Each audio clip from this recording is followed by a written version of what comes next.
Selfseeds nutrition includes nutrition and hydration, and it both allow the horse and I to have a quality to our state of presence so that we can be focused and comfortable about what we're doing together.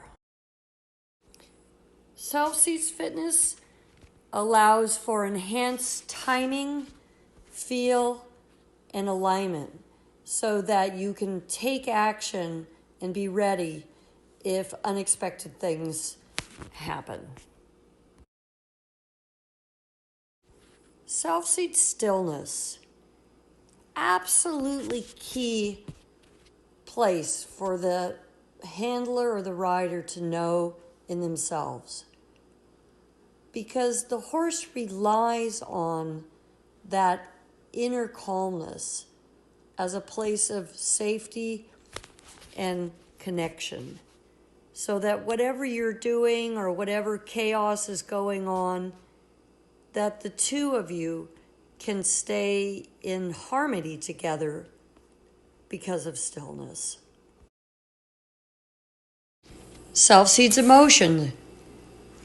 Are emotions useful while you're working with your horse? I would say overall, not usually. Now, if you stay in a place of inner calmness and you raise your voice or you do something, it's different than when you're actually taking on emotions like frustration or anger. It has a very, very different feel and is not effective. Self-seeds weight distribution. Now, we all weigh something, and it doesn't matter what we weigh, but it's how we move through ourselves. So as we take a step, there's a transfer of weight. And so there's a balance inside of that transfer. And it's the same for the horse. So when you go for a canter transition or a transition or a halt, weight distribution is very important. Self-seeds balance. Now, we take the idea of balance often for granted, but balance could be in the mind. It could also be in the body. And so in this case, you could see, it's fun to see the balance of the horses that are free, the balance of me walking, and the balance of the horse that I'm leading. Are they similar? Are they different? But in order to navigate this labyrinth, balance is an important ingredient. Self-seeds flexibility.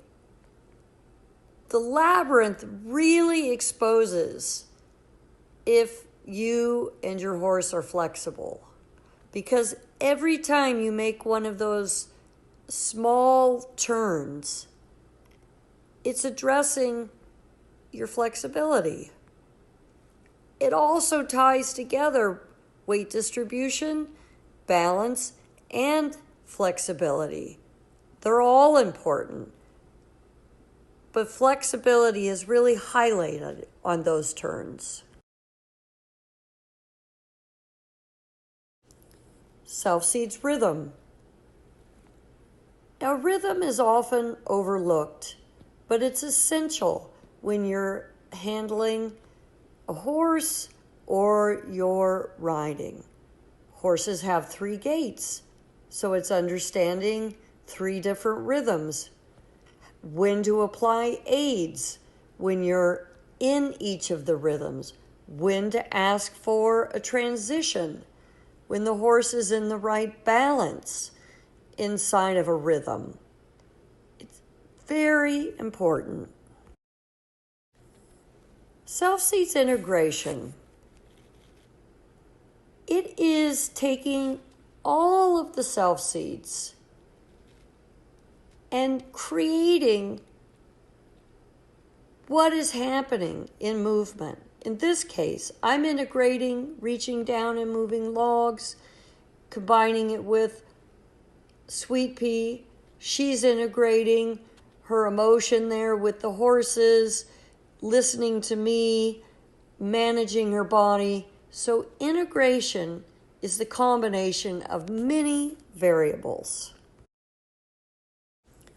Selfseeds partnering.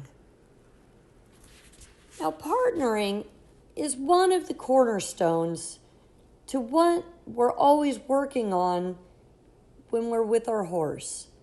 Whether we're working with the horse on the ground, we're grooming the horse, we're riding, we're taking action in an event, out on the trail.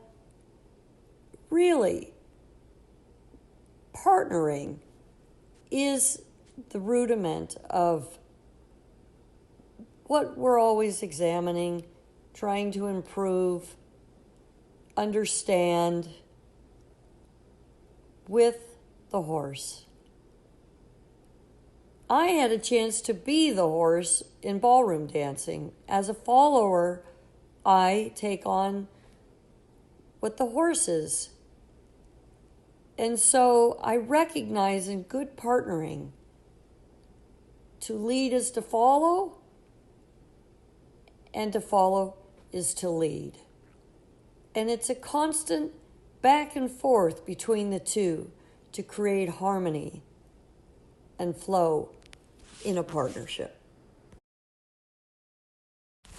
Selfseeds Personalized 5. Now, the foundation of Selfseeds is on 5-minute increments. And Personalized 5, I like to think of it like a soul seed. So whether it's a soul seed for ourselves, enjoying a sunrise, listening to the birds, feeling the breeze, or often in our case, our sacred seed might be with the horse. But what is sacred for the horse? Is it being groomed in a really thoughtful way, that it feels good to the horse to be curried and groomed? Is it a moment of hand grazing where you're just spending time being with the horse? So what is sacred for both you and your horse?